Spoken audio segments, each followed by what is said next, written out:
Prions ensemble.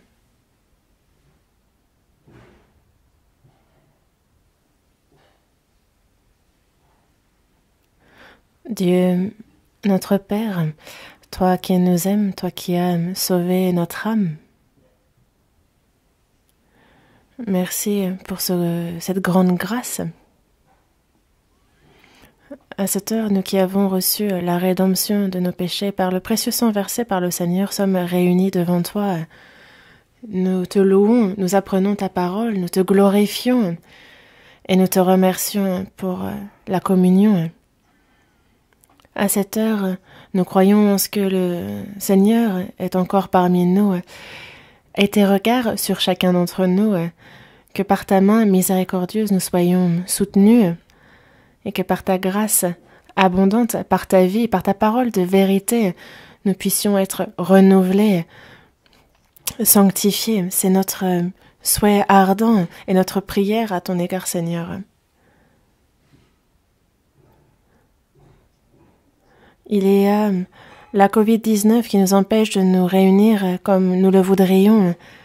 Il y a de nombreuses difficultés et nous ne pouvons être aussi nombreux que nous le voudrions aux réunions, mais nous te remercions de nous permettre tout de même de nous rassembler.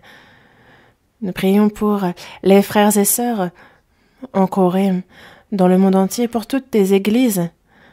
Seigneur, sois avec elles, aide-les. En ton temps, il y a la parole que tu souhaites nous donner, la grâce, la puissance avec laquelle tu nous remplis. Nous te prions de continuer. Tu reviens dans peu de temps et enseigne-nous toujours plus comment il nous convient de vivre. Aide-nous aussi afin que nous puissions réellement vivre pour ton œuvre, pour toi, guidés par toi. Nous prions pour les frères et sœurs qui souffrent de cette pandémie, qu'ils puissent rapidement être rétablis s'ils sont atteints. À ceux qui sont faibles dans leur cœur, à ceux qui sont dans les souffrances, et tes regards sur chacun de ces frères et sœurs, que ta parole, que ta puissance, que ta main les soutienne afin qu'aucun d'eux ne chancelle. Nous sommes ardents dans notre prière pour eux. À partir de demain s'ouvre la retraite d'automne. Que de nombreuses âmes égarées puissent écouter ta parole et être sauvées. Seigneur, agis grandement à travers nous qui sommes premièrement sauvés, afin que nous soyons unis, que nous prions ensemble, que nous fassions les efforts nécessaires pour que de nombreuses âmes puissent être sauvées et que ton œuvre soit grande. À cette heure, il y a cette volonté sainte, ta parole que tu souhaites nous révéler, comment il nous convient d'agir. Enseigne-le-nous toujours plus. Nous avons prié au nom du Seigneur Jésus qui nous aime. Amen. La chorale va chanter le cantique qu'elle a préparé.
저와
Merci.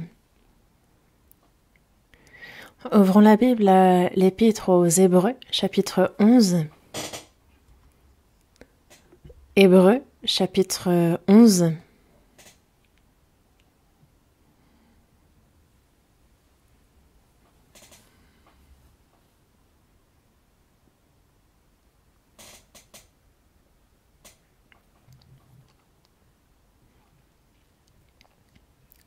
Hébreux, chapitre 11, versets 4 et 5.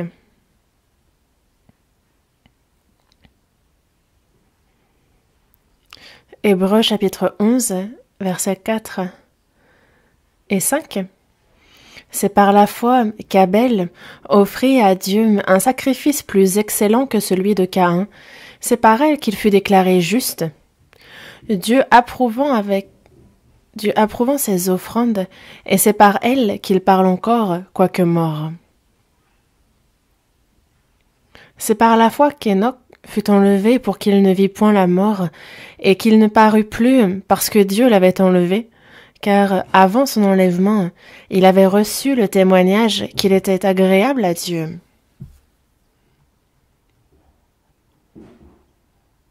Jusqu'ici?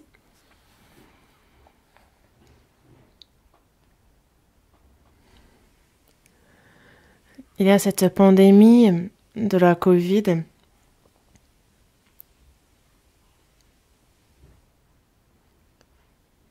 qui ont fait qu'en cette année, nous avons rencontré beaucoup de difficultés, que de nombreuses personnes ont souffert.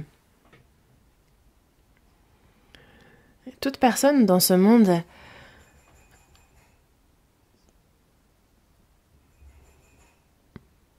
a souffert de ce virus, c'est certain. Et on se demande, pourquoi est-ce qu'une telle chose arrive? J'y ai réfléchi. Vous y avez réfléchi aussi, n'est-ce pas? Dieu est avec nous.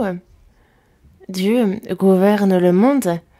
Donc tout ce qui se passe dans ce monde, il y a en fond le plan et Dieu qui est aux manœuvres. C'est certain. Mais alors pourquoi rencontrer de telles difficultés? Pourquoi de telles choses arrivent-elles? Si on y réfléchit, pour nous, chrétiens, il semblerait bien qu'il y ait deux choses qu'il nous enseigne. La première étant que dans Matthieu chapitre 24, il nous parle des signes de la fin des temps, dans Luc chapitre 11 aussi. Et comme c'est écrit, il est dit qu'il y aura en divers lieux des famines et des tremblements de terre. Tout cela ne sera que le commencement des douleurs. C'est ce qui est écrit, n'est-ce pas? Le Seigneur, lorsqu'il revient, il a annoncé les signes avant son retour. Et parmi les différents signes, on a ces signes liés à la nature. Il y aura en divers lieux des famines et des tremblements de terre, et comme nous le savons aussi, partout dans le monde, en divers lieux, il y a eu des famines. Et en fait, la pollution atmosphérique, les variations météorologiques anormales font qu'elles sont plus fréquentes, que les personnes qui meurent de faim, de famine, sont nombreux. Et c'est vrai que nous, ici, nous ne le ressentons pas forcément vraiment, mais n'empêche aussi que concernant les tremblements de terre, il y en a toujours eu, mais leur fréquence dans le monde entier a augmenté, et ce mondialement. Désormais, quand on dit tremblement de terre, les gens ne sont pas même surpris, tellement c'est courant. Et il en va de même des maladies contagieuses. Elles existaient auparavant. Et il est vrai que nombreux ont rencontré des difficultés, nombreux sont morts de ces maladies contagieuses, mais on ne réalisait pas réellement. On se disait, ce sont des choses qui arrivent, et certains se disent, non, ce n'est pas à notre époque que tout va prendre fin. Et en fait, parce qu'on ne réalise pas, qu'on ne prend pas forcément conscience de l'époque à laquelle on vit, Dieu a fait en sorte que ce ne soit pas de manière régional dans certaines parties du monde, mais mondialement, que cette pandémie s'étende. Donc beaucoup sont morts, beaucoup souffrent de cette pandémie.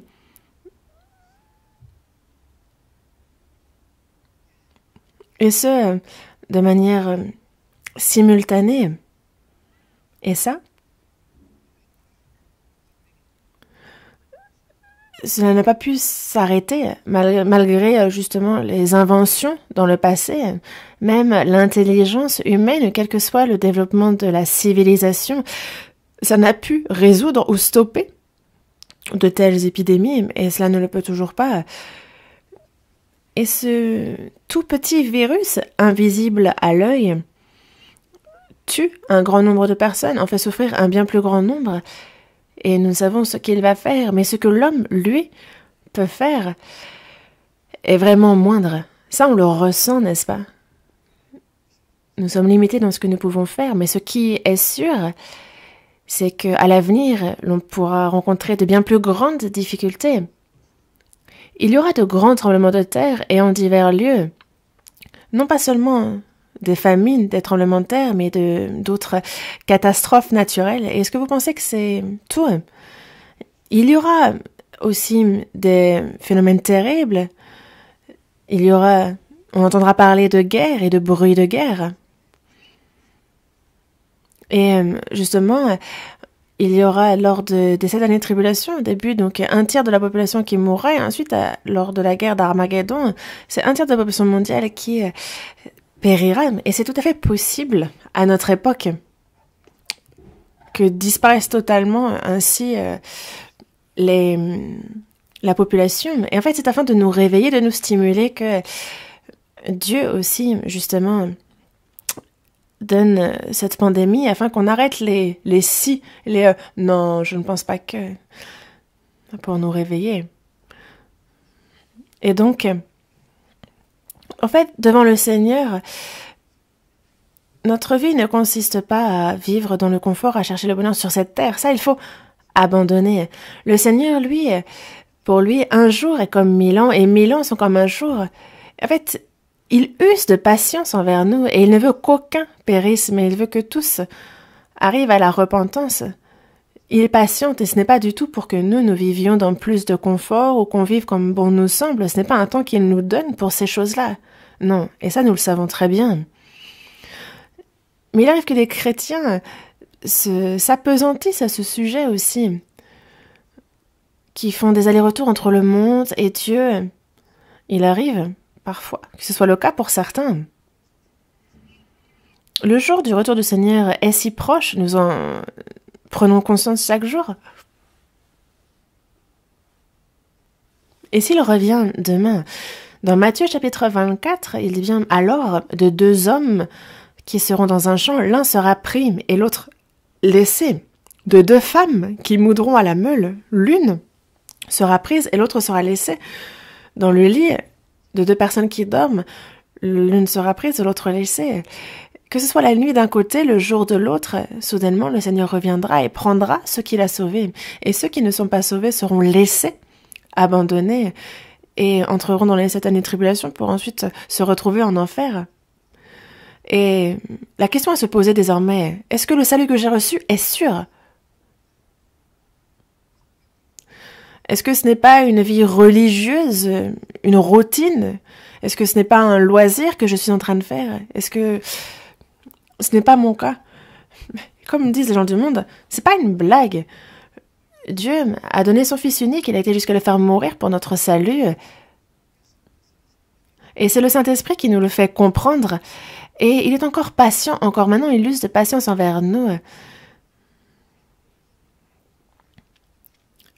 Mais lorsque les hommes ne voient pas le plan, ne ressentent pas l'empressement de Dieu jusqu'à la fin, et qu'ils poursuivent le monde, qu'ils s'interrogent sur comment mieux vivre, et lorsque les chrétiens font de même, et que parfois ils évangélisent quand ils ont le temps, non, pour un chrétien, ce n'est pas possible. Ce n'est pas bon. Le Seigneur ne nous a pas seulement sauvés, il prêche cet évangile au monde entier. Et vous savez combien cela a coûté de vie pour que l'Évangile arrive jusqu'à nous? Est-ce que vous ne pensez pas qu'on a désormais une responsabilité envers l'Évangile? Et une autre raison, c'est qu'il y a un enseignement lorsque Dieu nous met dans les épreuves. Le peuple d'Israël était dans la servitude en Égypte, ils en ont été sortis. Ils ont pris le sang de l'agneau qu'ils ont appliqué sur leurs portes.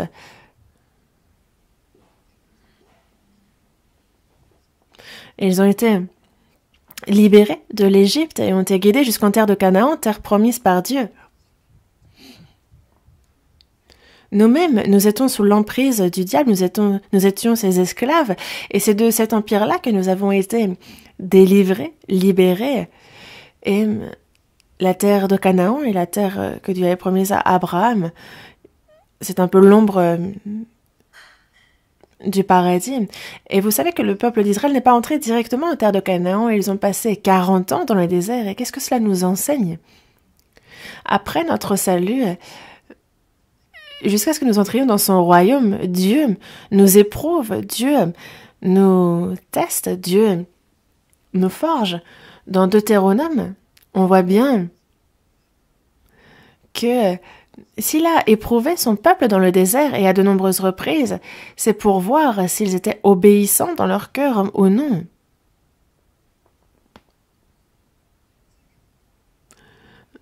Il les a affamés, il les a assoiffés, mais il les a aussi nourris de la manne, il leur a donné de l'eau en frappant la pierre. Dans la journée, c'est la nuit, et la nuit, la colonne de feu qui les guidait. Mais le peuple d'Israël, lorsqu'il rencontrait la moindre difficulté, il se plaignait à Dieu, murmurait contre lui, disant « Mais vous auriez mieux fait de nous laisser vivre en Égypte, au moins on mangeait. Pourquoi nous avoir quittés dans le désert? Est-ce pour nous faire mourir ?» Il se plaignait à Dieu, se rebellait contre Moïse et cherchait à le tuer, disant « Retournons en Égypte ». Est-ce qu'il y a une seule personne qui est retournée en Égypte? Aucune. Pourquoi? Parce qu'entre le peuple d'Israël et l'Égypte, il y a la mer Rouge, que l'on ne peut traverser. Une personne qui est véritablement sauvée ne peut retourner dans le monde. Tous ceux qui voulaient retourner en Égypte sont morts. Qu'est-ce cela? C'est le châtiment. Ils seraient rentrés bien plus rapidement s'ils avaient obéi et tout de suite, ils n'auraient pas eu besoin de faire ces détours durant 40 années. Et des fois, on voit les chrétiens qui sont sauvés, mais qui sont si obstinés, qui n'aiment pas être dociles et qui vont poursuivre le monde qui est sous leurs yeux. Ils vont avoir encore des regrets de l'attachement vis-à-vis de ce monde qui est vain. Donc, ils vont faire quelques pas dans le monde, quelques pas en Dieu, ils vont faire des allers-retours. Mais jusqu'à quand?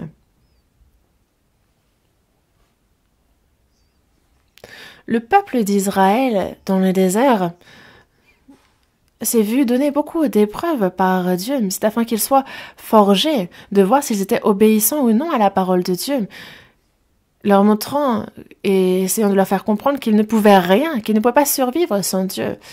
Et jusqu'à ce que tous meurent, Dieu les a éprouvés, forgés.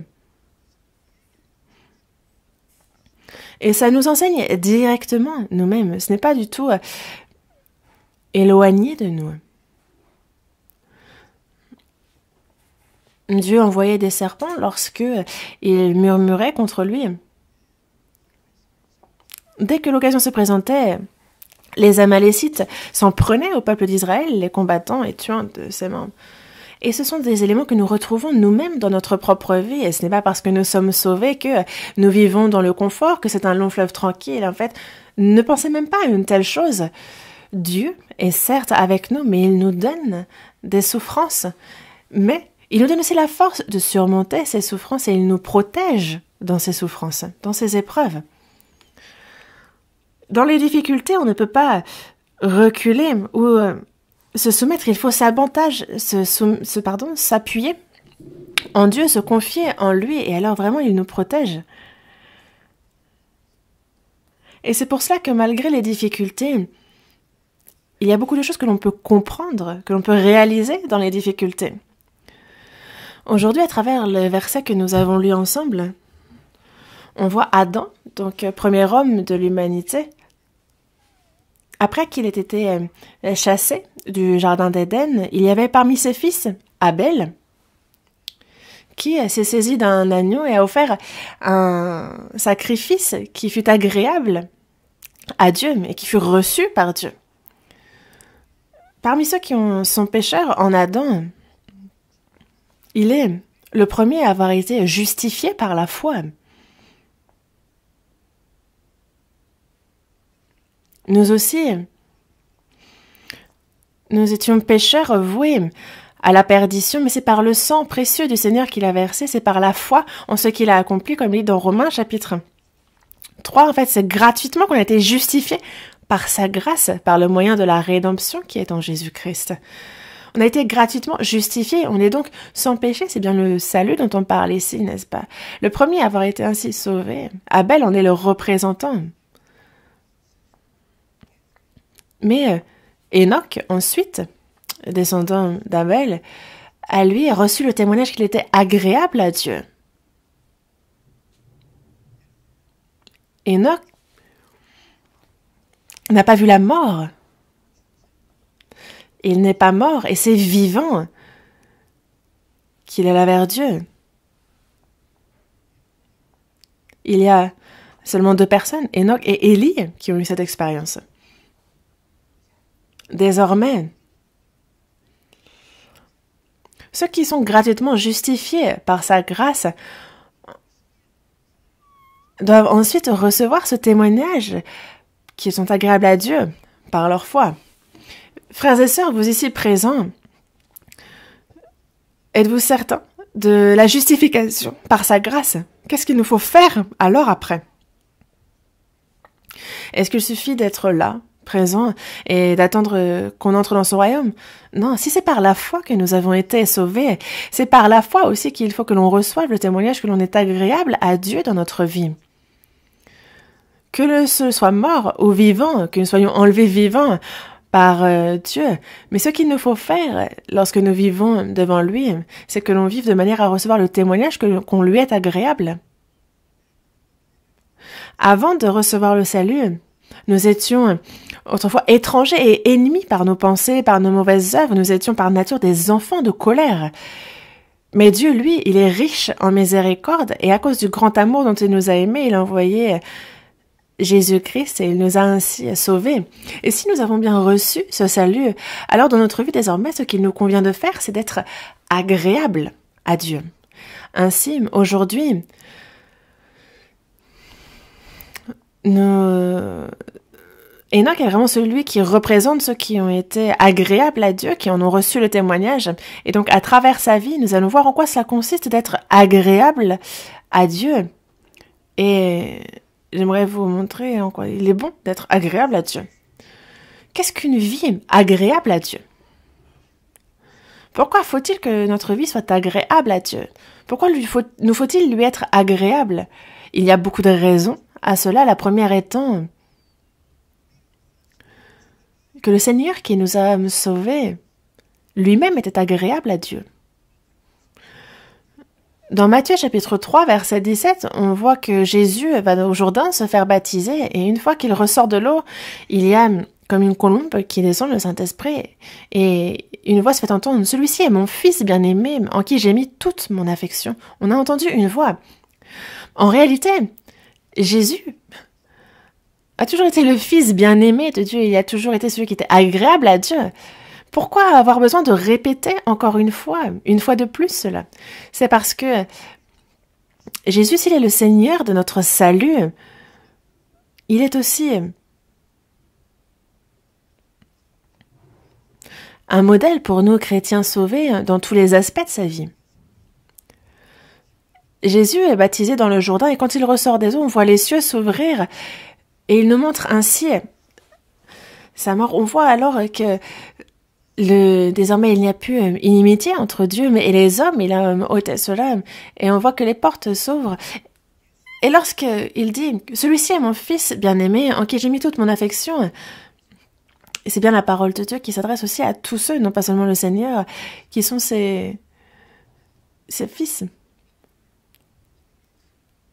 Et si par la foi nous sommes donc devenus enfants de Dieu, il faut désormais qu'on reçoive du Père le témoignage que nous lui sommes agréables. Dans Matthieu chapitre 17, verset 5, on voit bien que donc Jésus monte sur la montagne, il y est transformé. Moïse et Élie se voient. Et là encore, il parlait encore, en fait, il y a une nuée lumineuse qui découvrait, et en fait, et une voix se fit entendre. Et donc Dieu dit, celui-ci est mon fils bien-aimé, et j'ai mis toute mon affection, écoutez-le. Donc on a Moïse, représentant de la loi, et Élie.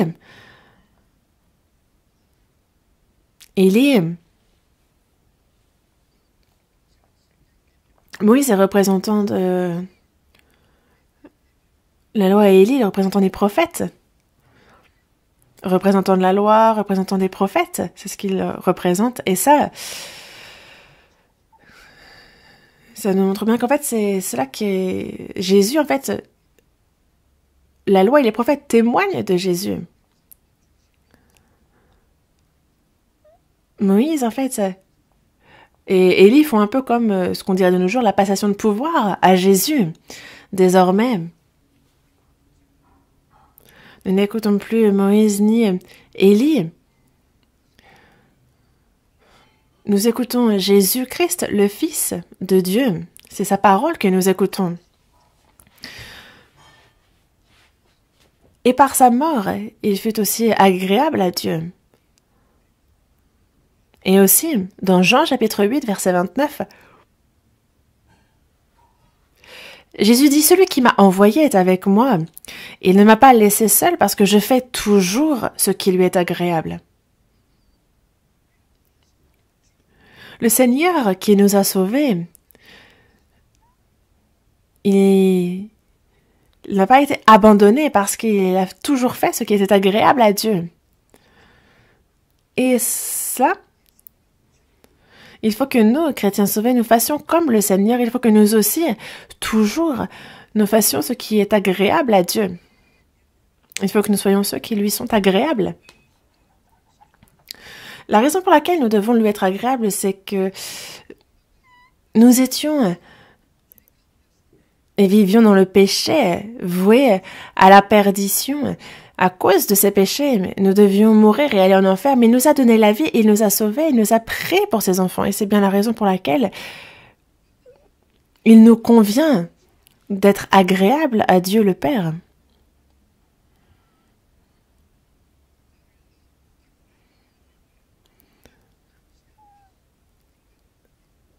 Et c'est comme il convient aux enfants de faire de même pour leurs parents. Mais il y a un amour bien plus grand, une grâce bien plus grande que nous avons reçue, c'est celle de Dieu lorsqu'il nous a sauvés. On ne peut même en témoigner tellement elle est grande.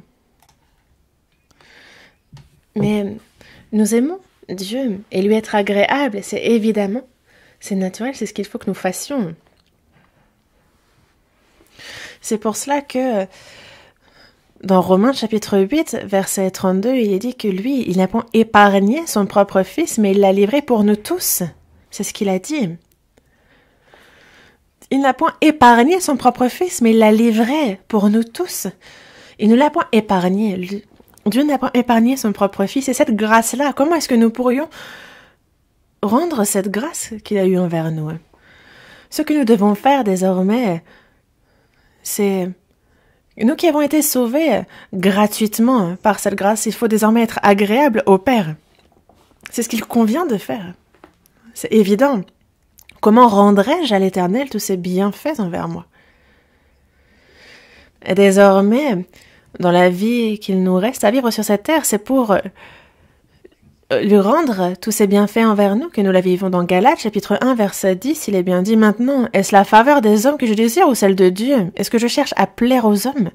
Si je plaisais encore aux hommes, je ne serais pas serviteur de Christ. Pour qui vivons-nous? Est-ce que c'est pour moi-même? Est-ce que c'est pour plaire aux hommes? Est-ce que c'est pour moi? Ou est-ce que c'est pour Dieu? Est-ce que c'est pour lui être agréable que nous vivons?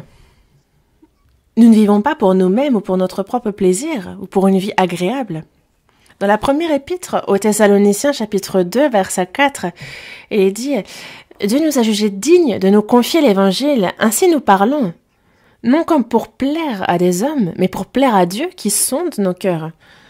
Toute notre vie, toute cette vie qu'il nous reste, nous la vivons pour être agréable à Dieu qui a sauvé notre âme, lui qui est avec nous, qui sonde nos cœurs, c'est pour lui plaire désormais que nous vivons. C'est ce qu'il nous faut faire. » Et une autre raison pour laquelle il nous faut être agréable à Dieu dans notre vie, c'est que au cours de notre vie, alors que nous vivons dans ce monde, Dieu est toujours avec nous, il nous aide constamment et il nous guide. C'est bien pour cela. Dans Matthieu chapitre 28, verset 20, il est dit « Et voici, je suis avec vous tous les jours jusqu'à la fin du monde. » Il n'est pas seulement avec nous, mais jusqu'à ce que nous rentrions dans son royaume, jusqu'à la fin de ce monde, il est avec nous. Il est celui qui nous accompagne. L'apôtre Paul a dit qu'il est son sauveur jusqu'à ce qu'il entre dans son royaume. Dans les psaumes, David a bien dit que c'était jusqu'à sa mort qu'il l'accompagnait, qu'il le conduisait. Donc évidemment qu'il faut que nous-mêmes nous soyons agréables à Dieu. Dans le psaume 23, verset 3, il est dit « Il restaure mon âme, il me conduit dans les sentiers de la justice à cause de son nom. » Il ne fait pas seulement restaurer mon âme, c'est aussi à cause de son nom qu'il me conduit dans les sentiers de la justice. Et évidemment qu'il faut donc que nous soyons agréables dans notre vie à ce Seigneur qui nous conduit. Et aussi, dans peu de temps, il viendra nous chercher pour que l'on entre dans le royaume de Dieu. Il est celui qui va venir nous chercher et nous profiterons de la gloire éternellement. Nous vivrons éternellement avec Dieu. Et c'est bien pour cela qu'il faut qu'on lui soit agréable, car nous avons l'espérance. Et donc il faut être agréable à Dieu. Dans Hébreux, chapitre 12, verset 28, il est dit que c'est pourquoi recevons un royaume inébranlable. Dans ce monde, tout chancelle, tout sera détruit. Mais nous savons que même si ici tout prend fin, nous avons un royaume inébranlable, le royaume des cieux, le royaume de Dieu. La promesse nous en a été faite. C'est un royaume inébranlable que nous avons reçu. Recevons un royaume inébranlable. Donc, montrons donc notre reconnaissance en rendant à Dieu un culte qui lui soit agréable. Parce qu'il nous a promis ce royaume éternel, alors il faut que nous montrions notre reconnaissance en lui rendant un culte qui lui soit agréable. Montrons notre reconnaissance.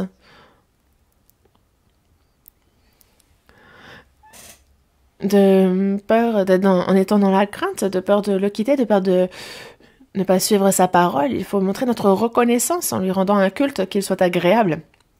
Une autre raison pour laquelle il faut que nous lui soyons agréables, c'est que le Seigneur, quand il reviendra dans peu de temps, lorsque nous tiendrons devant lui,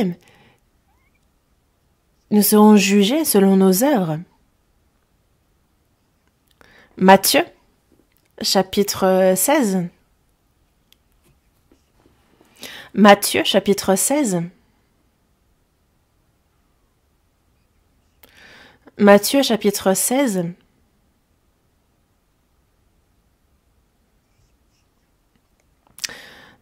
À partir du verset 27 jusqu'au chapitre 17, verset 1. Matthieu, chapitre 16, verset 27 jusqu'au chapitre 17, verset 1. Je vais lire. Car le Fils de l'homme doit venir dans la gloire de son Père avec ses anges, et alors il rendra à chacun selon ses œuvres. Je vous le dis en vérité, quelques-uns de ceux qui sont ici ne mourront point, qu'ils n'aient vu le Fils de l'homme venir dans son règne. 6 jours après, Jésus prit avec lui Pierre, Jacques et Jean, son frère, et il les conduisit à l'écart sur une haute montagne. Le verset 2 aussi, je vais lire. Il fut transfiguré devant eux, son visage resplendit comme le soleil, et ses vêtements devinrent blancs comme la lumière. Verset 3. Et voici, Moïse et Élie leur apparurent, s'entretenant avec lui. Jusqu'ici. Ici, c'est vraiment des paroles importantes que le Seigneur dit. Car le Fils de l'homme doit venir dans la gloire de son Père. Il parle ici de sa seconde venue. Il vient avec ses anges, et alors il rendra à chacun selon ses œuvres. Il parle ici du jugement, n'est-ce pas? Lorsque le Seigneur revient, l'ère de la grâce prend fin. Ceux qui ne sont pas sauvés ne pourront plus l'être. Les chrétiens ne pourront plus vivre pour le Seigneur non plus, ça prendra fin. Il ne restera que le jugement. Il rendra à chacun selon ses œuvres. Ceux qui ne sont pas sauvés, comme il est dit dans Apocalypse, chapitre 20, du verset 12 au verset 15, donc il vit les morts, les grands et les petits qui se tenaient devant le trône, en fait, et des livres furent ouverts et chacun fut jugé selon ses œuvres.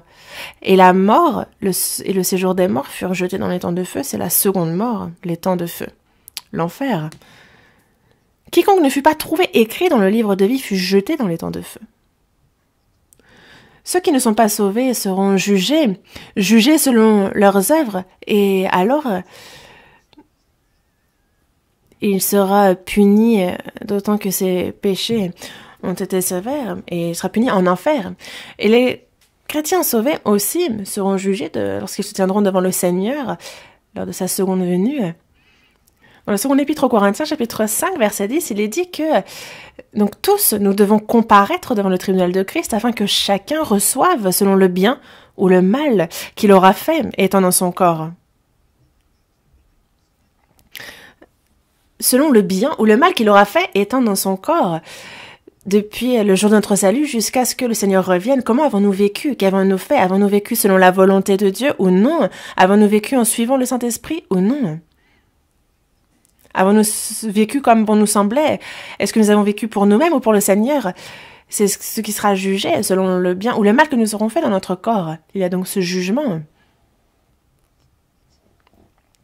Ce n'est pas un jugement qui nous envoie en enfer, car le salut, une fois reçu, on ne le perd pas. Toutefois, après notre salut, la vie que nous menons et selon comment nous la vivons, alors il y aura rémunération. Dans Apocalypse chapitre 22, verset 12, il est dit « Voici, je viens bientôt et ma rétribution est avec moi pour rendre à chacun selon ce qu'est son œuvre. » Et donc il sera rendu à chacun selon ce qu'est son œuvre. Et parce qu'il y a un jugement au retour du Seigneur, les chrétiens aussi, avant de se tenir devant le Seigneur, ils doivent bien savoir comment ils doivent vivre et comment ils doivent se comporter, qui ils doivent être. Et il faut qu'ils vivent une vie selon la volonté de Dieu, agréable à Dieu. Et il dit bien, en fait, je vous le dis en vérité, quelques-uns de ceux qui y sont ici ne mourront point, il parle ici de ses disciples, qu'ils n'aient vu le Fils de l'homme venir dans son règne. Après avoir dit cela, 6 jours après, donc Jésus prit avec lui Pierre, Jacques et Jean, son frère, et il les conduisit à l'écart sur une haute montagne. Et alors, il est dit que son corps fut transfiguré, transformé. Son visage luisait.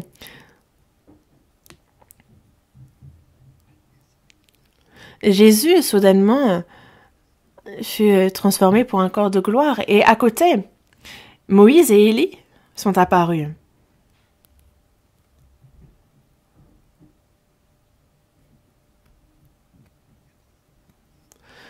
Pierre, Jean, Jacques ont vu cela, n'est-ce pas, cette scène? Avant de mourir, il y a ceux donc qui ont vu le Fils de l'homme venir dans son règne. Comme Jésus l'a dit, il leur a montré en avance C'est un peu comme une bande-annonce, c'est un peu un preview. Il y a beaucoup de choses dont Jésus a parlé en avance. Dans la seconde épître de Pierre, chapitre 1, donc, il est bien... En effet, en suivant, certains suivent des fables habilement conçues que nous avons fait connaître la puissance et l'avènement de notre Seigneur Jésus-Christ. Mais en fait, c'est comme ayant vu sa majesté de nos propres yeux. Il a bien dit avoir vu la majesté de ses propres yeux car il a reçu de Dieu le Père, honneur et gloire. Quand la gloire, en fait, magnifique lui fit entendre une voix qui disait « Celui-ci est mon fils bien-aimé, en qui j'ai mis toute mon affection. » Et donc c'est momentanément qu'ils ont pu voir sa majesté de leurs propres yeux. Moïse et Élie sont apparus, et ça, Moïse a quitté l'Égypte, est allé en terre de Canaan, la terre promise, et il est mort avant même d'y entrer. Et ça, c'est nous qui vivons notre vie de foi. Et il est le représentant de ceux qui sont morts après avoir vécu leur vie de foi et qui sont allés au Seigneur. Élie, lui, agissait et faisait l'œuvre de Dieu. Et c'est vivant qu'il fut enlevé. Et il est le représentant de ceux qui, à l'avènement, au second retour du Seigneur, seront justement vivants, et ceux qui vivaient leur vie de foi et qui verront le Seigneur. Ceux qui ressusciteront.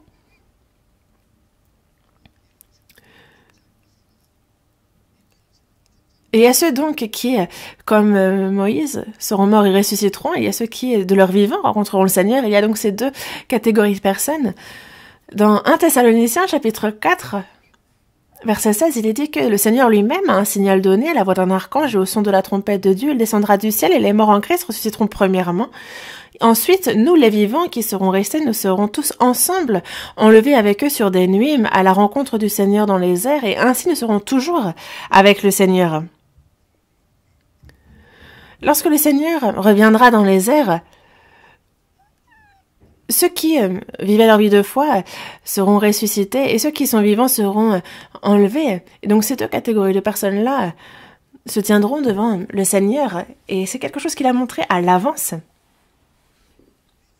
Nous, c'est pour ça qu'il faut que devant le Seigneur, nous qui nous tiendrons devant lui, il ne faut pas qu'on se tienne là, l'air de rien.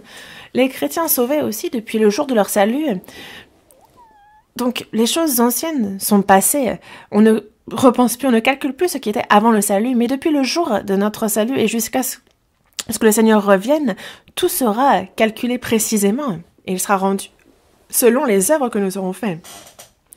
Le jugement dépendra de comment nous avons vécu.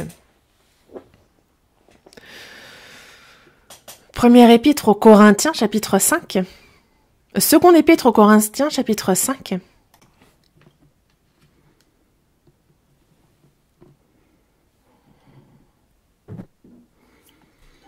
Seconde épître aux Corinthiens, chapitre 5. Versets 9 et 10, lisons.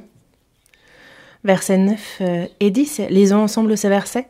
C'est pour cela aussi que nous nous efforçons de lui être agréables, soit que nous demeurions dans ce corps, soit que nous le quittions.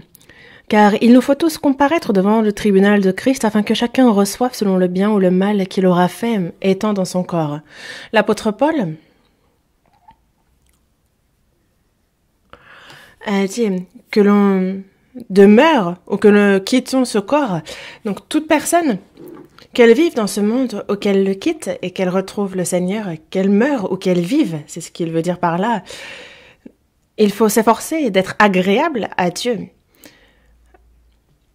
Les chrétiens doivent chercher à être agréables à Dieu, qu'ils soient vivants ou qu'ils soient morts. Vivants ou morts, efforcez-vous d'être agréables au Seigneur. Soit que nous demeurions dans ce corps, soit que nous le quittions. Pourquoi? Parce qu'il ne nous a pas seulement sauvés. Mais lorsque nous apprenons ce qui concerne le Seigneur, il y a forcément que nous nous tiendrons devant le jugement. Qu'est-ce qui sera manifesté? Chacun recevra selon le bien ou le mal qu'il aura fait étant dans son corps. Que faire alors? Il faut donc absolument être agréable au Seigneur, n'est-ce pas? Après avoir reçu le salut, il ne faut pas vivre pour la satisfaction de notre chair, de notre convoitise. Mais quelles que soient les difficultés, que l'on soit vivant, mort, quelles que soient les épreuves, est-ce qu'il ne faudrait pas être agréable à Dieu dans tous les cas? Enoch, lui, avant qu'il ne soit enlevé, il a reçu le témoignage qu'il était agréable à Dieu.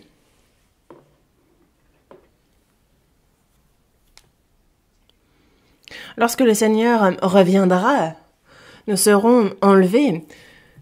Et cela nous montre, Enoch nous montre bien cela, notre enlèvement. Enoch, avant même le déluge, il a été pris par Dieu.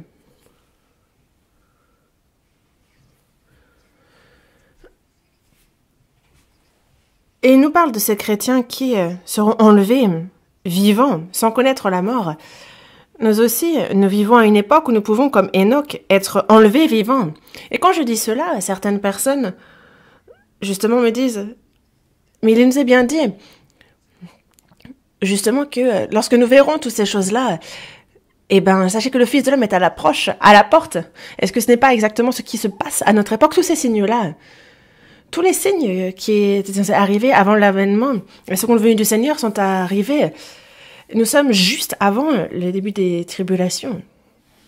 Est-ce que je me trompe? Et certains disent non. Mais si le Seigneur ne vient pas rapidement, nous-mêmes nous pouvons le rejoindre.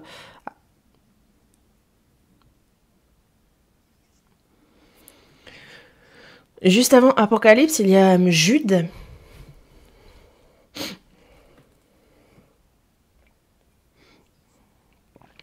Jude, chapitre 1,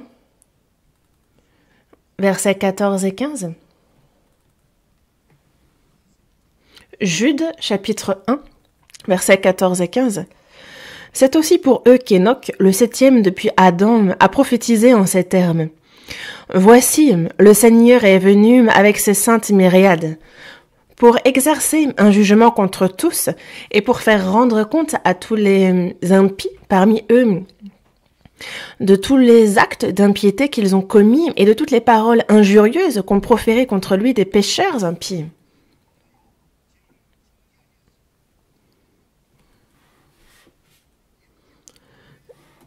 Enoch a marché avec Dieu et justement, il a été enlevé. Il n'est pas écrit ce qu'il a dit, ce qu'il a fait, mais on voit ici plus de détails. Est-ce que vous pensez que c'est Jude qui a écrit cela? Il a été inspiré par le Saint-Esprit. C'est aussi pour eux qu'Enoch, le 7e depuis Adam, a prophétisé en ces termes. Voici, le Seigneur est venu avec ses saintes myriades. Il parle ici du retour du Seigneur, de sa seconde venue, et de l'enlèvement avec tous les saints dans les cieux. Il parle à l'avance de l'enlèvement. Pour exercer un jugement contre tous, et pour faire rendre compte à tous les impies parmi eux de tous les actes d'impiété qu'ils ont commis et de toutes les paroles injurieuses qu'ont proférées contre lui les pécheurs impies. C'est afin d'exercer un jugement contre cela, de juger, de condamner.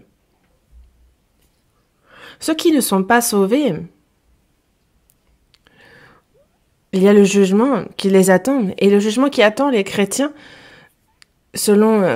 qui jugera selon comment ils ont vécu, selon le bien ou le mal qu'ils ont fait alors qu'ils étaient dans leur corps.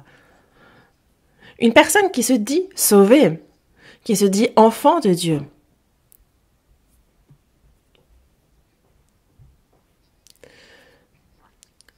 si elle vit comme bon lui semble, dans le confort, et après elle va vers le Seigneur, est-ce que vous pensez que ça va? Est-ce que c'est écrit ainsi dans la Bible? Si on est sauvé par la foi, il faut vivre par la foi et être agréable à Dieu par la foi. Si c'est le Saint-Esprit qui nous a sauvés, si c'est la Bible et la parole qui nous a sauvés, alors il faut vivre selon la parole, selon l'Esprit, n'est-ce pas? Vivre en lui étant agréable. Dans la première épître aux Thessaloniciens, chapitre 1, verset 10, il est dit que pour attendre des cieux son Fils, qu'il a ressuscité des morts, Jésus, qui nous délivre de la colère à venir. Il revient même pour nous délivrer de la colère à venir. Les chrétiens n'entrent pas dans la colère à venir, dans les tribulations qui attendent ce monde. Avant le déluge, comme Enoch a été ôté, c'est comme lorsqu'il y a la guerre, il y a l'ennemi, et on évacue toutes les populations, tout, et après, c'est de manière, c'est sans pitié qu'on attaque l'ennemi.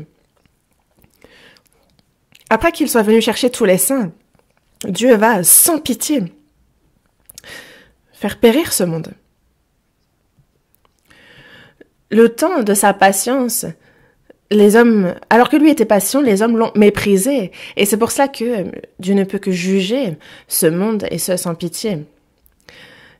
Et donc, il viendra prendre les saints sauvés. Et ensuite, il fera descendre un jugement sans pitié sur ce monde.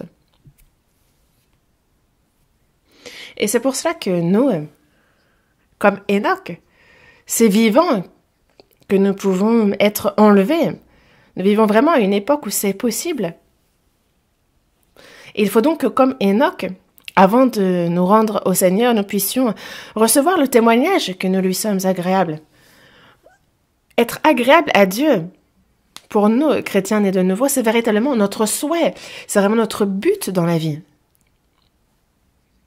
Qu'en pensez-vous? Avez-vous reçu le salut? Avez-vous réellement reçu le salut? Si oui, est-ce que le souhait de votre cœur n'est pas d'être agréable à Dieu? Non? Est-ce que ce n'est pas le but dans notre vie? Je me trompe?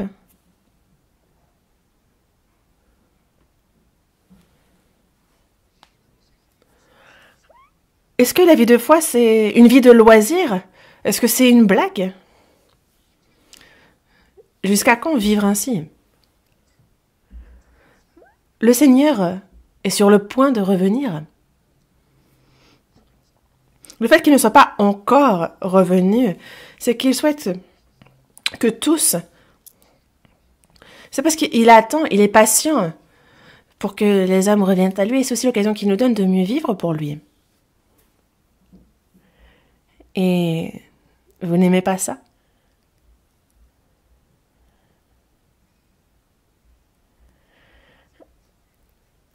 Et c'est notre souhait ardent, c'est notre but dans la vie que d'être agréable à Dieu.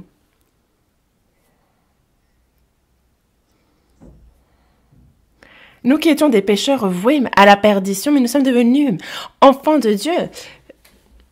Et il nous faut devenir ceux qui lui sont agréables. Et c'est vraiment une gloire que de pouvoir être ceux qui lui sont agréables.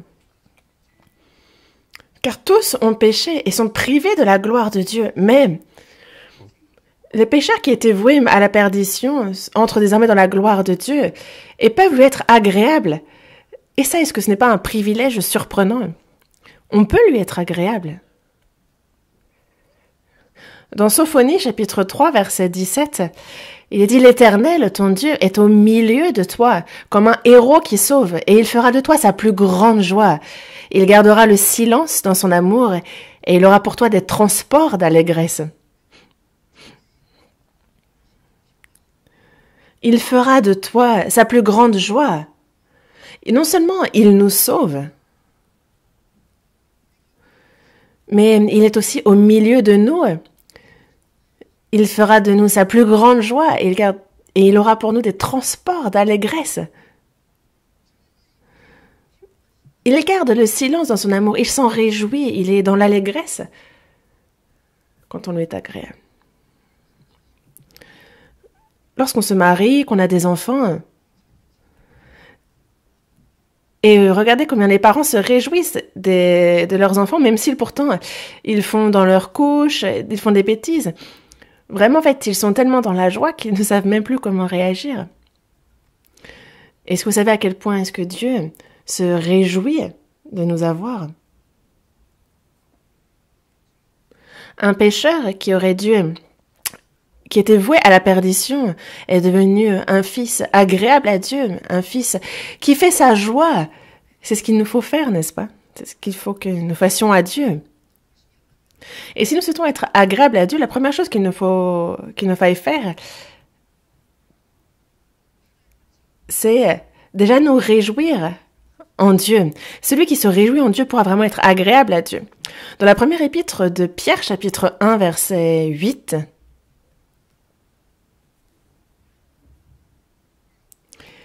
il est dit, lui que vous aimez sans l'avoir vu, en qui vous croyez sans le voir encore, vous réjouissant d'une joie ineffable et glorieuse. Une personne sauvée connaît vraiment se réjouit d'une joie ineffable et glorieuse. On ne se réjouit pas d'une quelconque somme que l'on a trouvée, d'avoir mangé quelque chose de bon ou d'être content parce qu'il s'est passé une bonne chose. Non, ça, même les pécheurs dans ce monde profitent de ces choses-là. Nous, ce n'est pas de cette joie-là dont on parle. Nous nous réjouissons d'une joie ineffable et glorieuse. C'est du salut de notre âme, de la foi. Parce qu'il nous a sauvés de la perdition, il nous a sauvés de l'enfer. Nous nous réjouissons d'une joie ineffable et glorieuse.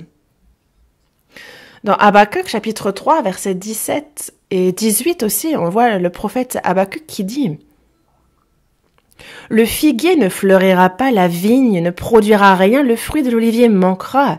Les champs ne donneront pas de nourriture, les brebis disparaîtront du pâturage. Il n'y aura plus de bœufs dans les étables. On n'aura rien. Pas de fruits, pas d'animaux, pas de bétail, pas de récolte, pas de brebis, pas de bœufs, rien. Toutefois, je veux me réjouir en l'Éternel, je veux me réjouir dans le Dieu de mon salut. »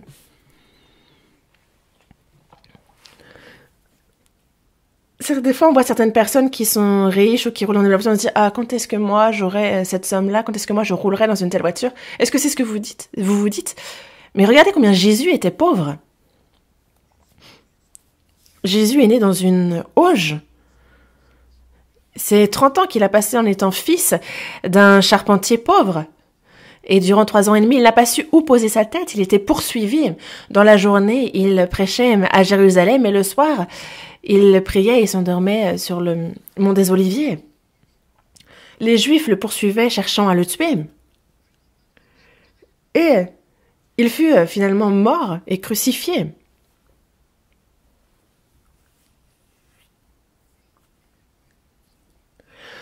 Car vous connaissez la grâce de notre Seigneur Jésus-Christ qui, pour vous, s'est fait pauvre, de riche qu'il était, afin que par sa pauvreté, vous fussiez enrichis. Lui-même, il est le Créateur, il est celui qui dirige l'armée des cieux, et il est pourtant venu comme étant le plus pauvre dans ce monde. Est-ce qu'il y a quelqu'un ici parmi nous qui est né dans une auge? Est-ce qu'il y a quelqu'un qui a vécu dans tant de pauvreté? Jésus est venu sur cette terre et il était vraiment pauvre. Pourquoi? Pour notre salut. Il s'est fait pauvre de riche qu'il était afin que par sa pauvreté nous fussions enrichis. Et l'apôtre Paul, lui, de nos jours, il avait eu le meilleur niveau d'études. Il était vraiment célèbre. Mais lui, après avoir reçu le salut, il est bien dit justement qu'il était ensuite dans l'éveil, dans la faim, dans la nudité. Il tremblait. Il y a 40 personnes qui faisaient un jeûne disant que tant qu'on n'aura pas tué l'apôtre Paul, on ne mangera pas. Ils attendaient pour le tuer. Et c'est pour l'évangile qu'il a prêché jusqu'au bout, qu'il était dans la nudité, dans le froid, dans la faim, et qu'il fut ensuite décapité.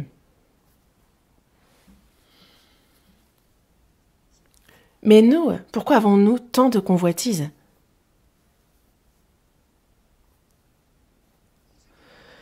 Moïse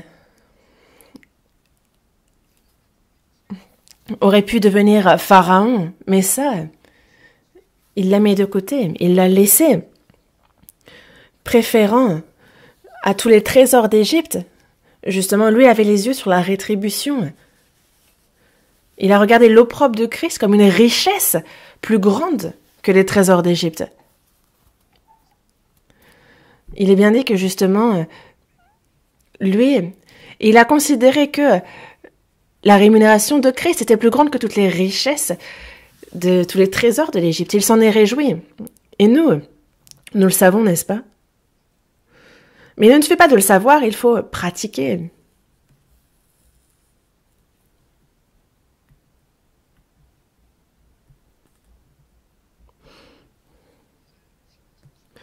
Dans Ésaïe, chapitre 61, verset 10, il est dit « Je me réjouirai en l'Éternel. Mon âme sera ravie d'allégresse en mon Dieu, car il m'a revêtu des vêtements du salut. Il m'a couvert du manteau de la délivrance, comme le fiancé s'orne d'un diadème, comme la fiancée se pare de ses joyaux. » Il nous a revêtus des vêtements du salut, il a ôté les vêtements du pécheur et nous a revêtus des vêtements du salut, du manteau de la délivrance. Et comme le fiancé s'orne d'un diadème, comme la fiancée se pare de ses joyaux, il nous a lavés, n'est-ce pas? Il nous a purifiés. Et c'est pour ça qu'on se réjouit en l'Éternel, on s'en réjouit éternellement.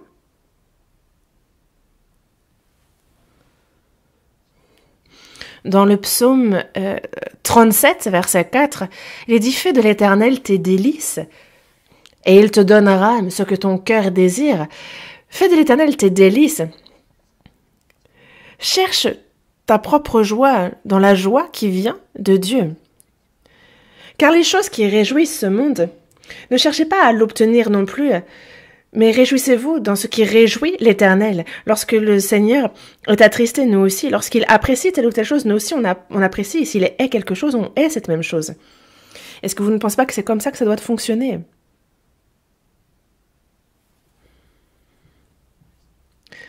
Après que David ait péché, il s'est repenti, et donc dans le psaume 51, il a dit à Dieu, il a prié de lui rendre la joie de son salut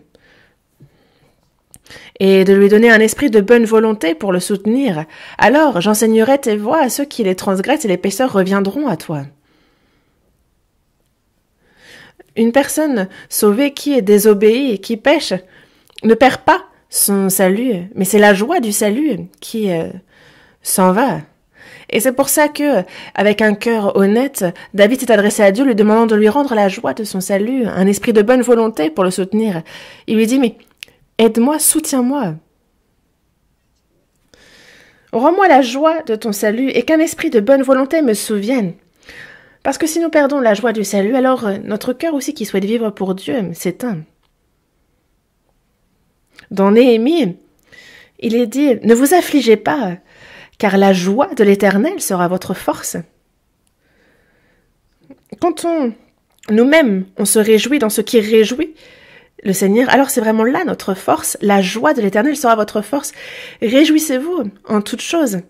Parce que nous avons revêtu les habits du salut, nous pouvons, même lorsque nous sommes pauvres, même quand nous sommes persécutés, lorsque nous sommes méprisés, nous rendons grâce, nous pouvons nous réjouir, n'est-ce pas? Est-ce que vous craignez quelque chose? Est-ce que vous enviez quelqu'un?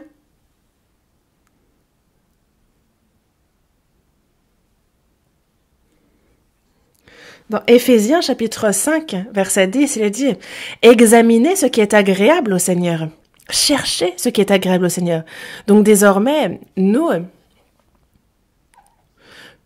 allons voir en quoi cela consiste. D'être agréable au Seigneur. Il nous faut examiner ce qui est agréable au Seigneur. Et la Bible nous le dit, ne cherchez pas plus loin. Dans Romains chapitre 12, versets 1 et 2, il est dit « Offrez vos corps comme un sacrifice vivant, saint, agréable à Dieu, ce qui sera de votre part un culte raisonnable. » Après notre salut, nous n'avons rien d'autre à donner que notre corps, n'est-ce pas? Que l'on soit bon ou mauvais, c'est ce corps-là que nous offrons comme sacrifice vivant, saint, agréable à Dieu. Ce sera de notre part un culte raisonnable. Ne vous conformez pas au siècle présent, mais soyez transformés par le renouvellement de l'intelligence afin que vous discerniez quelle est la volonté de Dieu, ce qui est bon, agréable et parfait.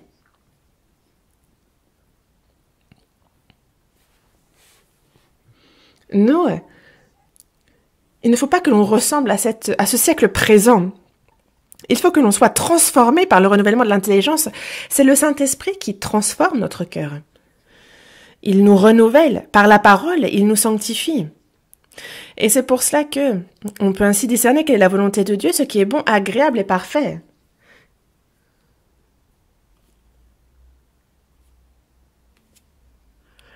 Le Saint-Esprit, à travers la parole, nous fait connaître et discerner quelle est la volonté de Dieu, ce qui est bon, agréable et parfait. Il nous aide à le comprendre et il nous aide à pouvoir vivre selon cette parole, n'est-ce pas? Lorsque Dieu se réjouit, moi aussi ça me réjouit. Lorsqu'il hait quelque chose, moi aussi je hais cette chose. Ce qui est bon aux yeux de Dieu est bon pour moi, ce qui est agréable pour lui l'est aussi. Et si c'est mauvais aux yeux de Dieu, c'est mauvais à mes propres yeux. Et s'il y a quelque chose que je veux faire, peu importe combien je veux le faire, si Dieu dit non, c'est non. Nous ne devons alors pas le faire.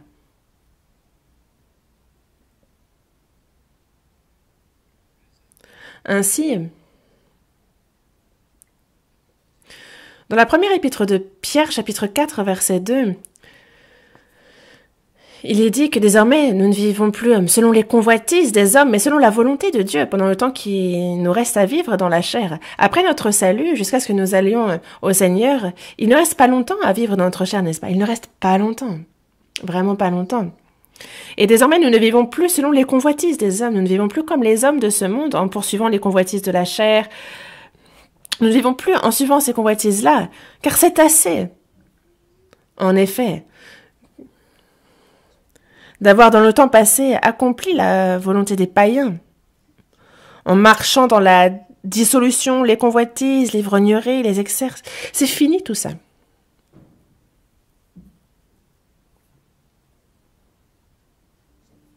Dans Philippiens chapitre 2, verset 13, il est dit que c'est Dieu qui produit en vous le vouloir et le faire selon son bon plaisir. Le Saint-Esprit qui agit en nous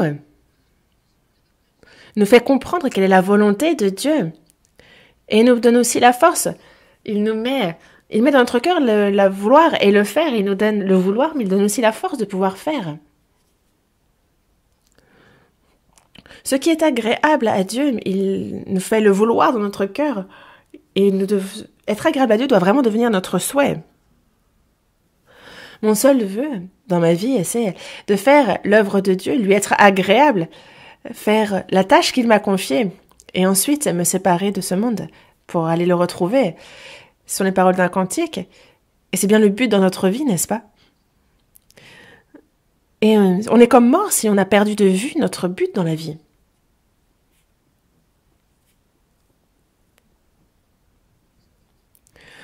Dans Romains chapitre 8, verset 8, il dit que ceux qui vivent selon la chair ne sauraient plaire à Dieu. Même si l'on est sauvé, si l'on est encore dans la chair, il y a des personnes comme ça, mais ceux qui vivent selon la chair ne sauraient plaire à Dieu.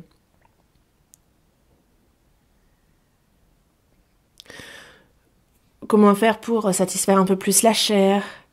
Une telle personne, est-ce qu'elle pourrait plaire à Dieu? Il faut que notre joie, on la trouve dans ce qui réjouit l'Éternel.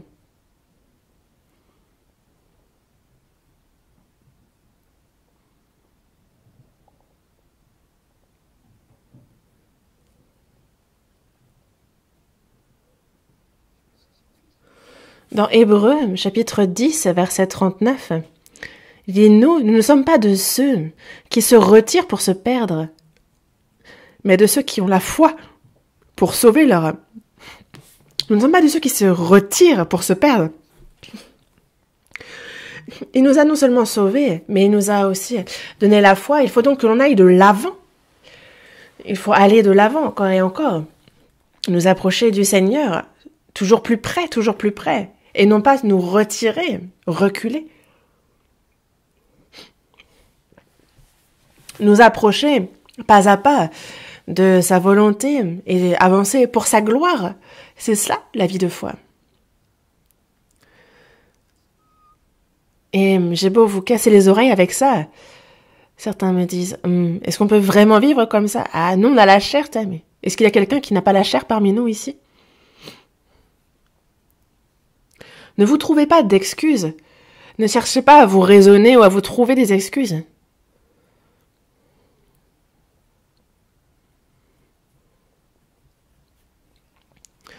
Et autre chose qui est agréable à Dieu, Une autre chose, dans Luc, chapitre 15, verset 17, il est dit que de même, je vous le dis, il y aura plus de joie dans le ciel pour un seul pécheur qui se repent que pour 99 justes qui n'ont pas besoin de repentance. Nous prêchons l'Évangile.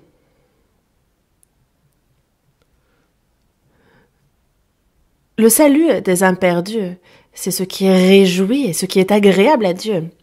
Dans la première épître aux Corinthiens, chapitre 1, verset 21, il est dit « Puisque le monde, avec sa sagesse, n'a point connu Dieu dans la sagesse de Dieu, mais il a plu à Dieu de sauver les croyants par la folie de la prédication. »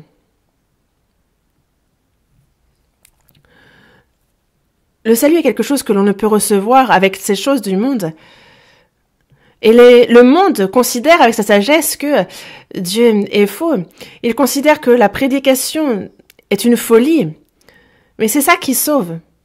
Il a plu à Dieu de sauver les croyants par la folie de la prédication. C'est la méthode fixée par Dieu pour sauver les âmes. Qu'allez-vous faire si c'est la méthode qu'il a choisie? À partir de demain commence la retraite d'automne. Et la retraite d'automne, ceux qui sont agriculteurs le savent, ils ont semé en printemps. L'été, il y a eu toute la luminosité et désormais on récolte les grains. Il nous est bien dit, il faut justement récolter ce que l'agneau a fait. Il nous faut donc prendre la faucille et on moissonne.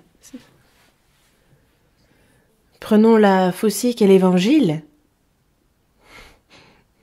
Si nous évangélisons, il est bien dit que la folie de la prédication, en fait, c'est une puissance de Dieu. Et une personne n'évangélise même pas une autre personne. Avez-vous prié pour cela? Il faut prier. Il y a beaucoup de choses qu'il faut que nous fassions. Dans Philippiens, chapitre 4, verset 18, on voit que les saints de Philippe ont entendu la parole de l'apôtre Paul, ils ont écouté la parole à travers lui, ils ont été sauvés. Et où que se rende l'apôtre Paul après ça? Même lorsqu'il était emprisonné à Rome et qu'il évangélisait sur place,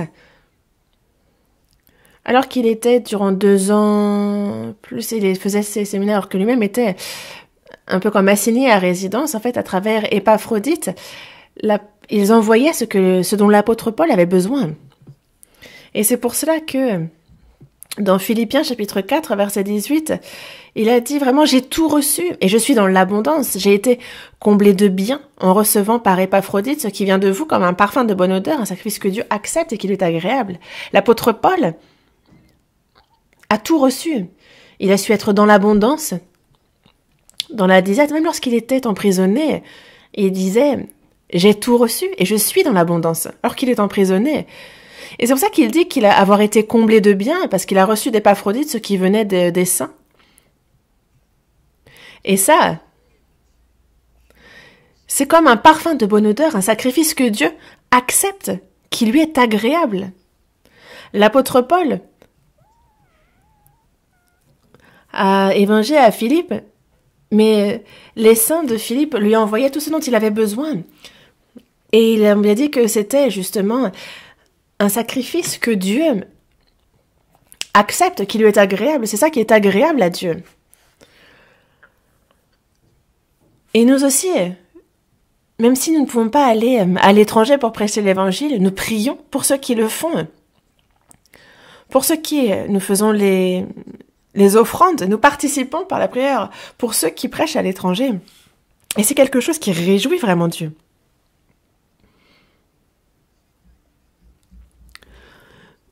Il y a un bien verset qui dit qu'on peut ne pas être prophète, mais recevoir une récompense de prophète si on reçoit un prophète comme prophète. C'est pourquoi? Parce que l'on participe alors à l'œuvre. Ainsi, c'est dans plus de 77 pays que nous envoyons des missionnaires et que nous sommes en train d'évangéliser.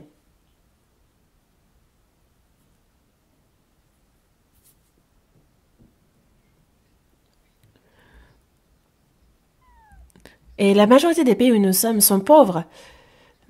Et il faut qu'on les soutienne de ce côté-là. Imaginez, il y a la guerre qui éclate, et sur le front, si personne ne les aide de derrière, en fait, c'est comme les envoyer à la mort.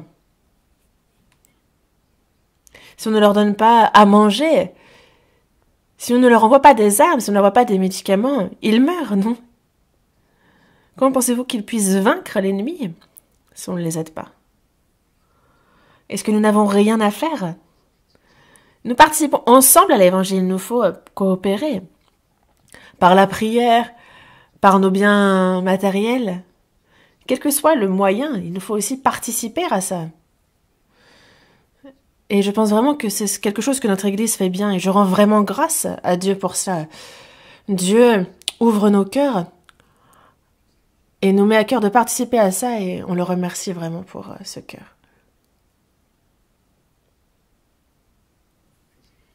David, dans 2 Chroniques, chapitre, il dit c'était vraiment avec un cœur volontaire qu'ils ont tout donné.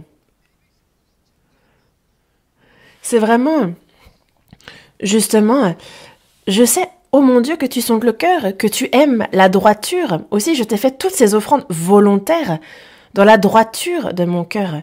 Et j'ai vu maintenant avec joie ton peuple qui se trouve ici t'offrir volontairement ces dons. C'est ce qui réjouit Dieu qu'on le fasse de manière volontaire, avec un cœur droit, des offrandes volontaires venant de la droiture du cœur. Et je sais combien précieux sont les offrandes que les frères et sœurs font au sein de l'Église. Certains ne vont même pas prendre la voiture, certains c'est exprès qu'ils vont marcher, qu'ils ne vont même pas prendre le bus afin d'économiser, de pouvoir offrir quelque chose. Et ce n'est pas une question de somme, car Dieu sonde vraiment les cœurs, n'est-ce pas? Et donc on ne peut utiliser cela que précieusement pour l'Évangile, et c'est pour ça que toutes les offrandes qui sont faites, nous examinons à quoi elles sont utilisées pour qu'il n'y ait vraiment aucune perte, que vraiment pas un seul centime ne soit utilisé en vain. Il faut utiliser cela le plus précieusement possible. Car nous savons à quel point précieuses sont les offrandes des frères et sœurs, il y a vraiment le sang de Jésus dessus.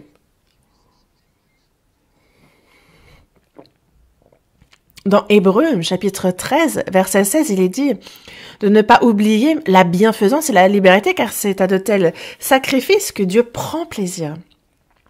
Quand on est bienfaisant les uns envers les autres, lorsqu'on est libéral, n'oubliez pas de partager les uns avec les autres.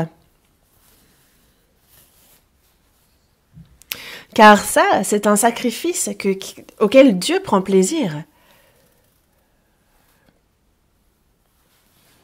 Ainsi, dans Romains chapitre 12, verset 13, « Pourvoyez aux besoins des saints.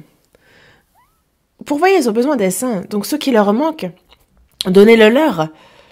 Exercez l'hospitalité. »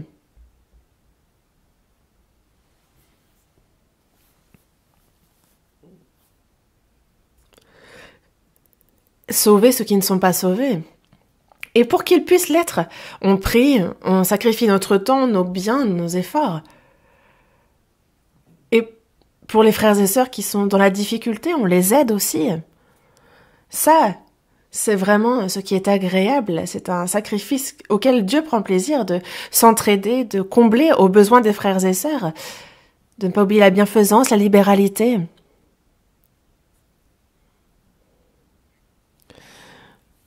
Dans Colossiens, chapitre 1, verset 10, il nous est dit également de marcher d'une manière digne du Seigneur et de lui être entièrement agréable. Lui être entièrement agréable. De marcher d'une manière digne du Seigneur et de lui être entièrement agréable. En toute chose, d'être agréable et digne en toute chose.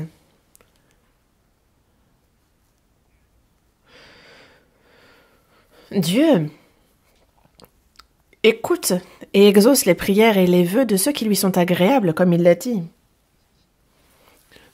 Dans le psaume 37, verset 4, il dit bien dit « Fais de l'Éternel tes délices, et il te donnera ce que ton cœur désire. » Car il donne.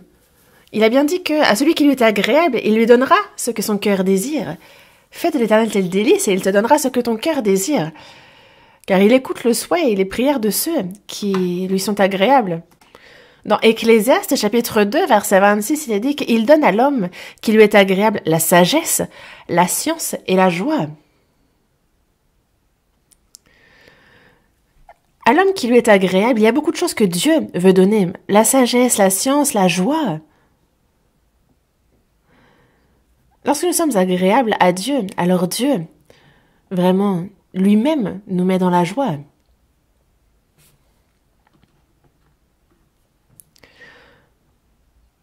Ouvrons la Bible à la Genèse, chapitre 5. La Genèse, chapitre 5.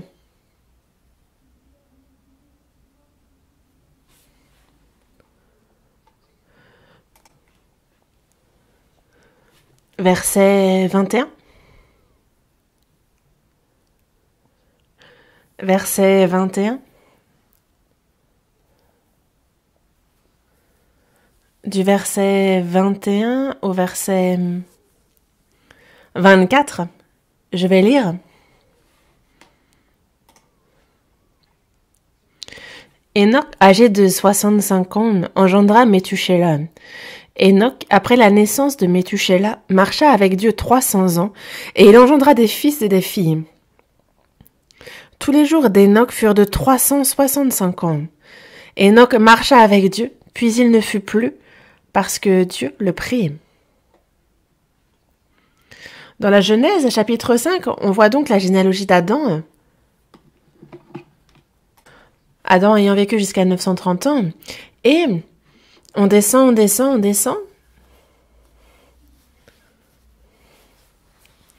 On voit que Enoch justement descend d'Adam. Et donc on voit la généalogie. Et tous ont vécu très longtemps, plus de 900 ans, plus de 800 ans. Et à la fin, en fait, ce n'était plus le même monde que nous, donc ils ont forcément pu vivre plus longtemps que nous. Et ensuite, on voit que il mourut. En fait, leur vie prend toujours fin ainsi. Mais Enoch, lui, marcha avec Dieu 300 ans, et il engendra des fils et des filles. Et tous les jours d'Enoch furent de 365 ans. Enoch marcha avec Dieu, puis il ne fut plus parce que Dieu le prit. Dans Hébreux chapitre 11, verset 5, on voit que c'est par la foi qu'Enoch fut enlevé pour qu'il ne vit point la mort et qu'il ne parut plus parce que Dieu l'avait enlevé. Car avant, seulement, il avait reçu le témoignage qui était agréable à Dieu. Il a marché avec Dieu. Et une chose à laquelle il nous faut penser ici, c'est que certaines personnes pensent que Enoch, lui, était non marié, il était célibataire, il pratiquait l'ascétisme, il vivait loin des coutumes profanes, qu'il était isolé. Est-ce que c'était le cas? Non. Il s'est marié, il mit au monde des enfants. Il a vécu tout à fait normalement et il a marché avec Dieu. Il a eu des enfants, il a marché avec Dieu 300 ans. Qu'est-ce que cela veut dire? De nos jours, il a vécu une vie tout à fait banale. Ne pensez pas que c'était tout à fait particulier, et c'est pour ça que nous aussi, chrétiens, dans ce monde, nous pouvons vivre tout à fait de manière banale et marcher avec Dieu. Il ne faut pas forcément tourner le dos au monde, aller dans la montagne et nous ostraciser ainsi. Ce n'est pas pour ça que l'on marche avec Dieu, mais il est dit, il mourut, mais par contre, pour Enoch, il ne mourut pas, Dieu l'enleva. Est-ce que ce n'est pas un verset choquant? Et de quoi il nous parle ici? C'est que la mort ne fut pas la fin. Dans Ecclésiaste, chapitre 12, verset 9, il est dit qu'avant que la poussière retourne à la terre, comme elle y était, et que l'esprit retourne à Dieu qu'il a donné, il faut se souvenir de Dieu.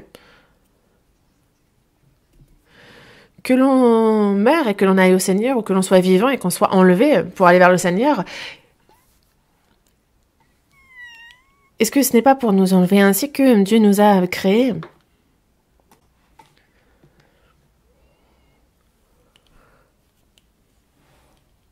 Dieu nous a sauvés. et nous emmène dans son royaume afin de vivre éternellement avec lui dans les cieux. C'est le but pour lequel il nous a sauvés.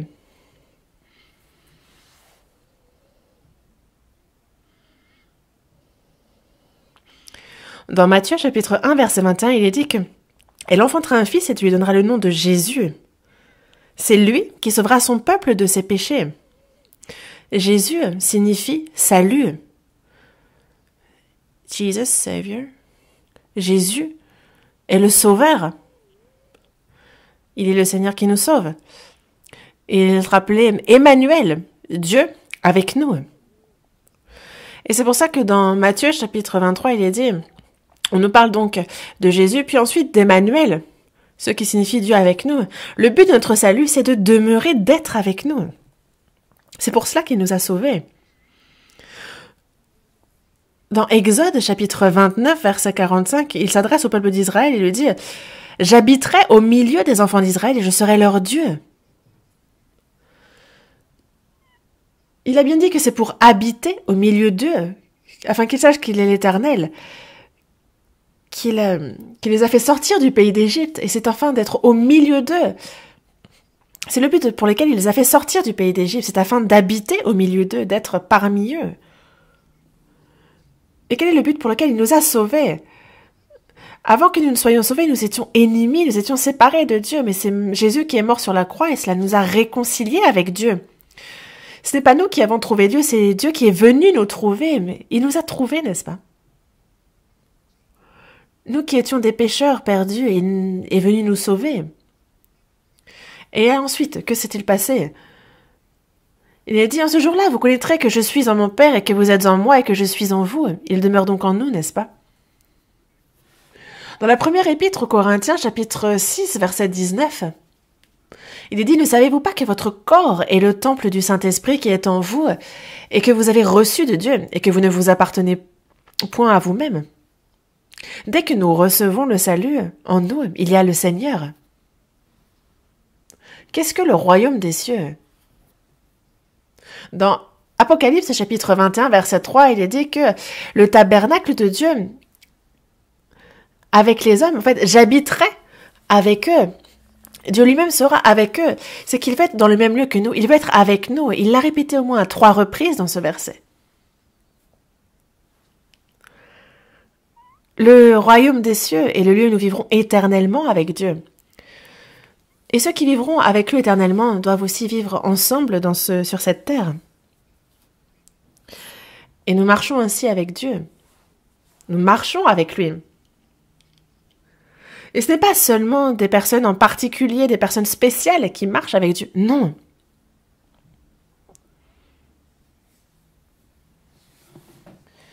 La vie de foi, c'est vraiment marcher avec Dieu. Et pour ça, il faut déjà croire qu'il est en nous.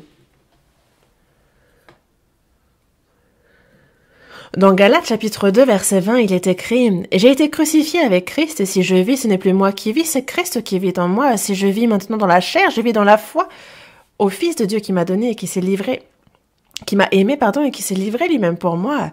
Christ est vraiment en moi, il vit en moi. »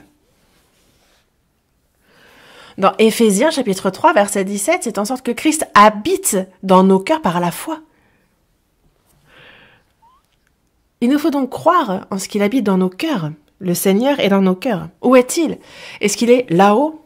Loin? Non. Il vit dans nos cœurs. Je ne peux pas le quitter.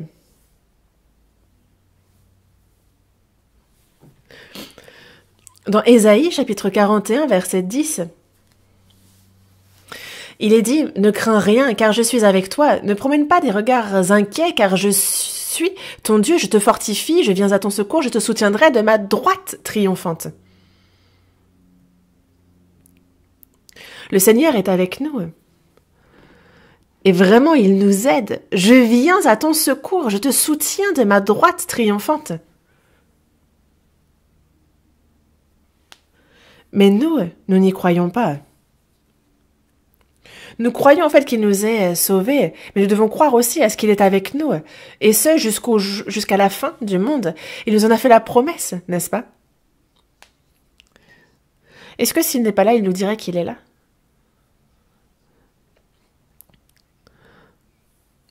Ne crains rien car je suis avec toi. Ne promène pas des regards inquiets car je suis ton Dieu, je te fortifie, je viens à ton secours. Il nous faut lui être agréable et ça consiste vraiment à marcher avec lui. C'est ça, la marche. Désormais, il faut nous efforcer de nous approcher de lui. Dans Jacques, chapitre 4, verset 8, il est dit « Approchez-vous de Dieu et il s'approchera de vous ». Qu'est-ce que cela veut dire?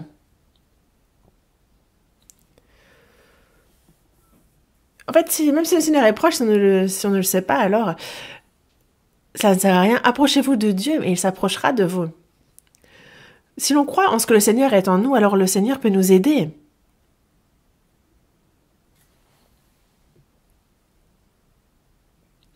Certaines personnes, j'ai vu, c'était dans un aéroport en Italie.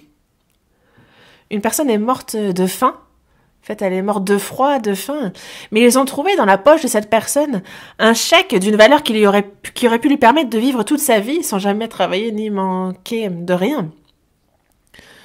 Mais même si le Seigneur est là, mais si on n'y croit pas, alors on peut être dans les inquiétudes, les soucis, dans nos propres problèmes.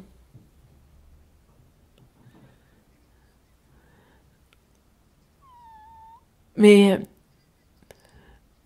quoi qu'il nous arrive, en fait, nous sommes enfants de Dieu. Il est avec nous. Donc, de quoi est-ce que vous vous inquiétez? Est-ce que vous craignez quelque chose? Est-ce que vous avez peur de quelque chose? Est-ce que vous enviez quelqu'un? Si le Seigneur est de mon côté, qui sera contre moi? Et c'est bien là la foi. Dans le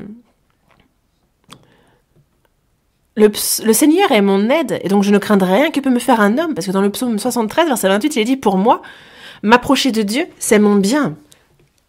M'approcher de Dieu, c'est mon bien. C'est mon bien. Si on s'approche de Dieu, alors notre famille est sauvée. Si l'on s'approche de Dieu, il est fait en sorte que notre famille soit sauvée. Si on s'approche de Dieu, alors nos proches sont sauvés. Et c'est notre plus grand bien, n'est-ce pas? C'est notre meilleure bénédiction.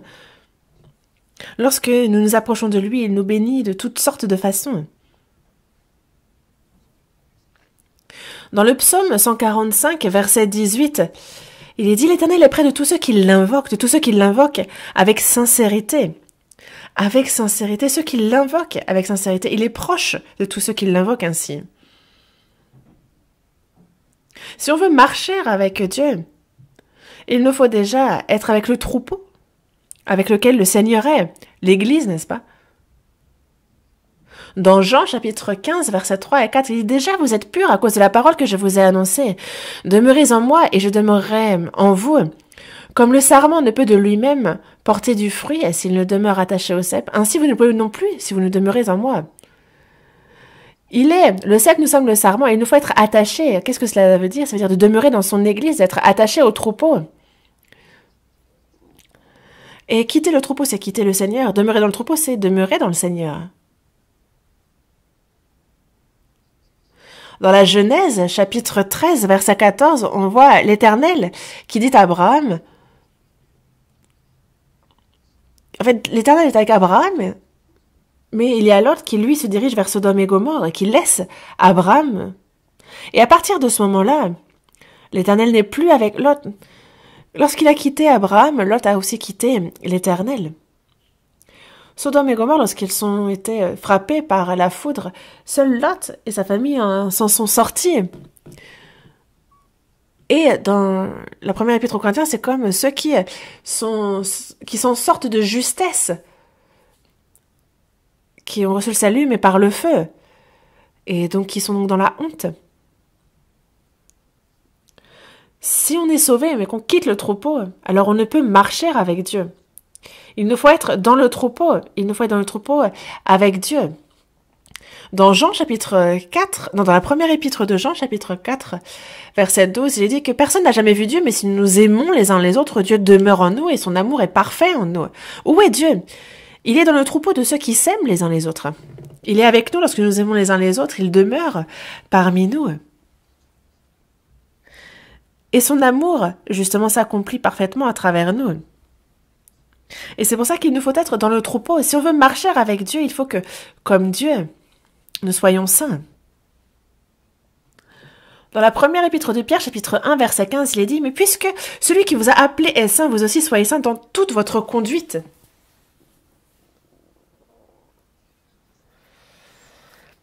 Si on a du péché, on ne peut pas marcher avec Dieu parce que Dieu, lui, est saint. Dans la première épître de Jean, chapitre 1, verset 5, on voit que, justement, lui est la lumière, et donc quelqu'un qui dirait que, alors qu'il marche dans les ténèbres, s'il dit qu'il marche dans la lumière, alors il ment. Parce que si nous disons que nous sommes en communion avec lui, lui qui est dans la lumière, et si nous marchons dans les ténèbres, nous mentons. Mais si nous marchons dans la lumière comme il est lui-même dans la lumière, alors nous sommes mutuellement en communion et le sang de Jésus, son Fils, nous purifie de tout péché. Certaines personnes, quand on leur demande de témoigner, ils le font très bien. Ils parlent très bien. Mais à l'intérieur, il y a plein de rapines. Et ils cachent beaucoup de péchés. Ils trompent Dieu, l'Église, les frères et sœurs, et eux-mêmes. Comment pensez-vous que Dieu puisse être avec une telle personne?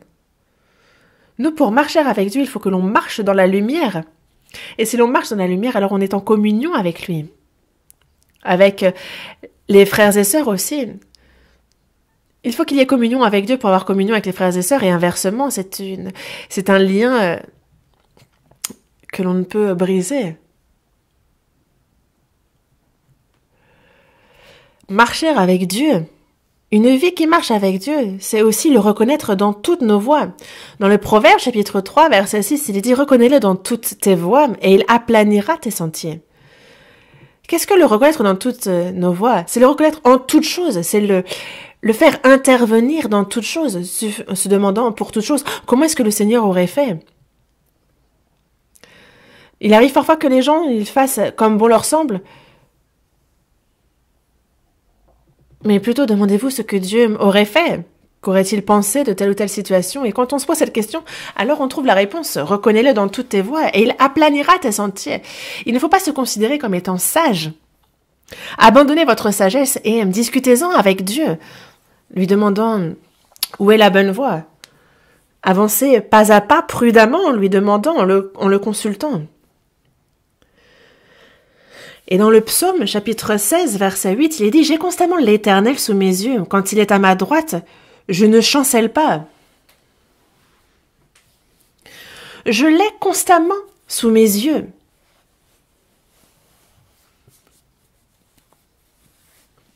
Et quand il est à ma droite, je ne chancelle pas. C'est pour cela que il ne faut pas oublier que nous vivons devant Dieu à tout instant. Et c'est ainsi qu'il faut marcher avec lui. Demain commence la retraite d'automne, la retraite tant attendue. Et il faut qu'on ait un même cœur et qu'on prie d'un même cœur. Vous avez préparé ce que vous voulez évangéliser, n'est-ce pas? Cette fois encore, il nous faut guider ces âmes perdues au Seigneur, participer à cette œuvre qui est agréable à Dieu. Et je vous demanderai d'être ardent dans votre prière et de participer du début jusqu'à la fin. Et ceux qui ne peuvent pas venir sur place peuvent écouter en ligne. Et ceux qui peuvent venir, un peu comme aujourd'hui, en fait, vous pouvez tous participer, vous qui êtes présents aujourd'hui. On a donc la distanciation sociale, mais vous pouvez être nombreux comme aujourd'hui, c'est bon. Du premier jour jusqu'au dernier jour. Et même si le prédicateur change, le Seigneur est quand même avec les prédicateurs, donc ne vous inquiétez pas. C'est la parole du Seigneur qui est prêchée, donc il faut l'écouter et faire en sorte que de nombreuses âmes puissent être sauvées. Donc soyons unis pour cette œuvre. Prions ensemble. Dieu notre Père, toi qui es miséricordieux, en cette fin des temps, tu nous as sauvés. Tu demeures avec nous et tu combles nos faiblesses. Et par ta parole, tu nous guides et tu nous gardes, nous t'en remercions. Désormais, dans la vie qu'il nous reste sur cette terre, nous souhaitons, comme Enoch, pouvoir être agréable avant d'être enlevés, pouvoir recevoir ce témoignage, pouvoir marcher avec toi au cours de notre vie et finir notre vie en marchant avec toi. Aide-nous dans ce sens. Dans peu de temps, que nous puissions nous tenir devant toi, Seigneur, Et pour cela, perfectionne-nous. Demain s'ouvre la retraite d'automne. Agis et œuvre à travers nous pour que de nombreuses âmes puissent être sauvées et que tu puisses ainsi être glorifié. Utilise chacun de nous précieusement pour cette œuvre. Nous avons prié au nom du Seigneur Jésus. Amen.